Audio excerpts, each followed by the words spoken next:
নমস্কার বন্ধুরা, আজ আমি ছোলার ডাল দিয়ে পনির রান্না করে দেখাবো। এই রান্নাটা একদমই অন্য রকম, নতুনত্ব একটি রান্না। অবশ্যই এই রান্নাটা আপনারা করবেন, আর লুচি, পরোটা, রুটি সব কিছুর সাথেই খেতে খুবই ভালো লাগবে। ছোলার ডাল দিয়ে পনির রান্না করার জন্য আমি এখানে 150 গ্রাম ছোলার ডাল নিয়ে নিয়েছি। ডালটা ভালো করে ধুয়ে প্রেসার কুকারে দিয়ে দিয়েছি, আর 2টো আলু নিয়ে 4 পিস করে দিয়ে দিয়েছি। দিয়ে দিলাম 2টো এলাচ ফাটিয়ে দিয়েছি। দিয়ে দিয়েছি লবণ, দিয়ে দিলাম জল। দিয়ে আমি ডাল আর আলুটা প্রেসারের মধ্যে 4টে সিটি মেরে সেদ্ধ করে নিয়েছি। আর নিয়ে নিয়েছি আমি এখানে 150 গ্রাম পনির, আর মশলা নিয়েছি চালমগজ, কাজু আর আদা। আর নিয়ে নিলাম 1 চামচ জিরের গুঁড়ো, ধনের গুঁড়ো, লঙ্কার গুঁড়ো আর হলুদ।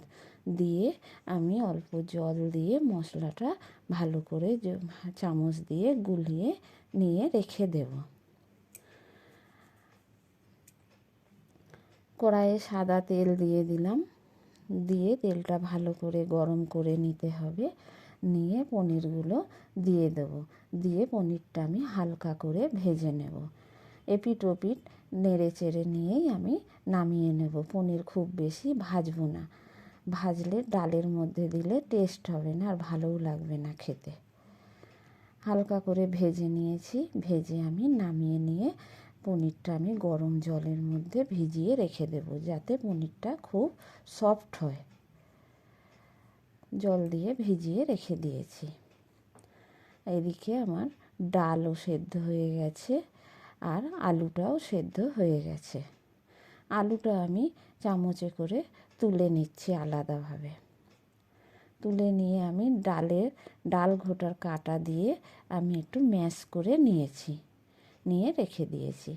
ডালে ফোড়নের জন্য দিয়ে দিয়েছি আমি শুকনো লঙ্কা, তেজপাতা, গোটা জিরে আর 1 চিমটে হিং। দিয়ে ফোড়নটা ভালো করে ভেজে নিতে হবে। নিয়ে দিয়ে দিলাম আদা বাটা, দিয়ে সামান্য একটু লবণ দিয়ে দিয়েছি। দিয়ে আমি ভালো করে আদাটা মশলার সাথে কষিয়ে নিচ্ছি তেলের সাথে। নিয়ে এবার আমি দিয়ে দিচ্ছি 2 টুকরো টমেটো। খুব বেশি টমেটো আমি দিইনি, টমেটোটা দিয়েছি শুধু একটু টেস্ট হওয়ার জন্যে। দিয়ে দিয়েছি এই জল দিয়ে গুলিয়ে রাখা মশলাটা। দিয়ে আমি ভালো করে কষিয়ে নেব তেলের সাথে। আর টমেটোটাও ভালোভাবে যাতে সেদ্ধ হয়ে যায়, সেইভাবে আমি মশলাটা কষাতে থাকবো। এই দেখুন মশলাটা খুব ভালোভাবে কষানো হয়েছে, তেলও ছেড়েছে। এবার আমি কাজু, পোস্ত আর চালমগজ বাটাটা দিয়ে দিলাম। দিয়ে মশলার সাথে আমি এটাও কষাতে থাকবো, আর খুন্তি দিয়ে সমানে নেড়ে যেতে হবে, যেহেতু কাজু দেওয়া, নাহলে কড়াইয়ের নিচে লেগে যেতে পারে। সামান্য একটু জলও দিয়ে দিলাম। দিয়ে আবারও আমি মশলাটা কষাতে থাকবো। খুব ভালো করে মশলাটা কষাতে হবে। যে কোনো রান্নায় মশলা না ভালো করে কষালে সেই রান্না খেতে ভালো হয় না। মশলা দিয়ে তেল ছেড়েছে, মশলা খুব ভালোভাবে কষানো হয়ে গেছে। এবার আমি ম্যাশ করা আলুটা দিয়ে দিলাম মশলার মধ্যে। দিয়ে আলুটা ভালো করে মশলার সাথে আমি কষিয়ে নিচ্ছি, যাতে আলুর কাঁচা গন্ধটা না থাকে। দিয়ে ভালো করে কষিয়ে নিয়ে দিয়ে দিলাম সেদ্ধ করা ডালটা। ডাল দিয়ে খুব ভালো করে আমি নেড়ে চেড়ে নিচ্ছি মশলার সাথে, যাতে মশলাটা খুব ভালোভাবে মিশে যায়, কোনো ডেলা ভাব না থাকে। এবার আমি দিয়ে দিলাম ওই ভিজিয়ে রাখা পনিরটা, জল সহই আমি দিয়ে দিয়েছি। দিয়ে ভালো করে খুন্তি দিয়ে নেড়ে চেড়ে নিচ্ছি। এই ডালটা একদম ঘন বসা বসা হবে, ডালটা একদমই পাতলা হবে না, যেহেতু ছোলার ডাল রুটি, পরোটা, লুচির সাথে খাওয়া হবে। দিয়ে দিলাম লবণ। দিয়ে ভালো করে ডালটা ফুটিয়ে নিতে হবে। ডালটা খুব ভালোভাবে ফুটেছে।